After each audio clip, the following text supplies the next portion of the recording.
Bismillahirrahmanirrahim. Assalamualaikum warahmatullahi wabarakatuh.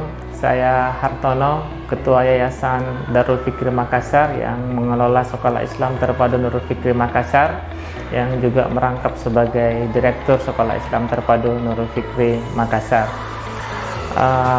Alhamdulillah, tidak terasa Sekolah Islam Terpadu Nurul Fikri Makassar sudah memasuki usia yang ke-11 tahun. Proses penerimaan murid baru di tahun ajaran 2022-2023, kami mengajak ayah bunda sekalian untuk kemudian bergabung di sekolah kami, di Sekolah Islam Terpadu Nurul Fikri Makassar, yang senantiasa berkomitmen tinggi untuk kemudian membentuk dan mendidik anak kita menjadi anak-anak atau manusia-manusia masa depan. Sekolah Islam Terpadu Nurul Fikri Makassar dalam proses pendidikan berfokus pada penguatan atau penanaman akidah anak-anak kita, kemudian pada pembangunan akhlak mulia mereka, dan juga pada membangun bagaimana mereka mampu bermuamalah dengan baik. Proses pendidikan di ketiga hal tersebut menjadi fokus yang utama di Sekolah Islam Terpadu Nurul Fikri Makassar. Di samping itu, Sekolah Islam Terpadu Nurul Fikri Makassar itu berfokus pada bagaimana kemudian mendidik anak-anak kita ke depan menjadi pemimpin-pemimpin yang amanah di kemudian hari. Pemimpin-pemimpin yang kemudian diharapkan hadir untuk menjawab tantangan zaman masa depan, sebagai yang kemudian menjelmakan mereka sebagai pemimpin yang diharapkan, yang kemudian menjadi khalifatul fil ard di muka bumi ini, dan kemudian berharap kelak mereka menjadi manusia-manusia yang rahmatan lil alamin.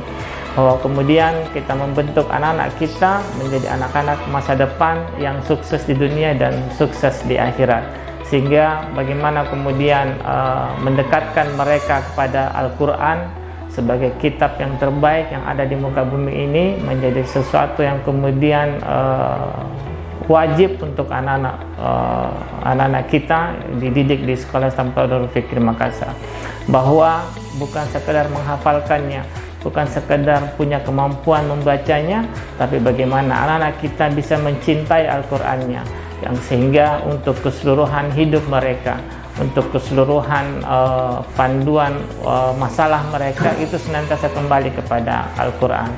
Ayah bunda sekalian, bapak ibu sekalian, Sekolah Islam Terpadu Nurul Fikri Makassar akan senantiasa berkomitmen untuk terus kemudian mengembangkan proses pendidikan dan pembelajaran di sekolah, bahwa kemudian penanaman akidah, penanaman akhlak serta muamalah mereka akan pun dibarengi dengan kemudian peningkatan kemampuan berpikir mereka, kemampuan critical thinking mereka, kemudian kemampuan problem solving mereka atau creativity thinking mereka, kemampuan berkomunikasi serta kemampuan kolaborasi mereka akan senantiasa terus ditingkatkan untuk menjadikan mereka pemimpin yang baik di masa depan, punya kemampuan skill yang baik untuk menyelesaikan problem-problem kehidupan di masa akan datang, begitupun problem-problem umat di masa yang akan datang.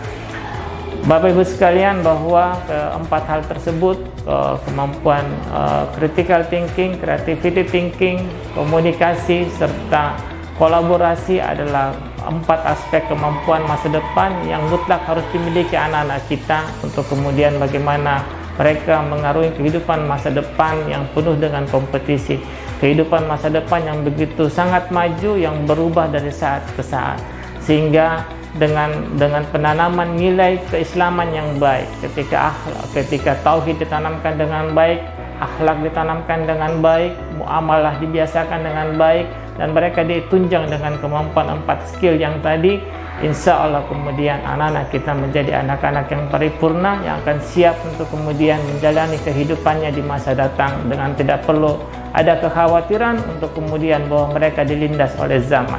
Mereka akan hadir menjadi orang-orang yang akan kemudian merubah peradaban, orang-orang yang akan mengkonstruksi peradaban dan akan menjalani kehidupan mereka dalam kehidupan yang senantiasa lebih baik. Saya kira demikian ayah ibu sekalian. Pada kesempatan ini sekali lagi saya mengajak untuk kemudian bergabunglah di Sekolah Islam Terpadu Nurul Fikri Makassar, sekolah yang kemudian senantiasa menghadirkan Al-Quran sebagai yang terdepan, sebagai buku petunjuk terbaik, sebagai sesuatu yang kemudian menjadi kewajiban atau sesuatu yang kemudian menyatu dalam kehidupan kita untuk membuat kita menjadi manusia-manusia yang lebih baik ke depan. Saya kira demikian yang bisa saya sampaikan. Terima kasih. Wabillahi taufiq wal hidayah. Wassalamualaikum warahmatullahi wabarakatuh.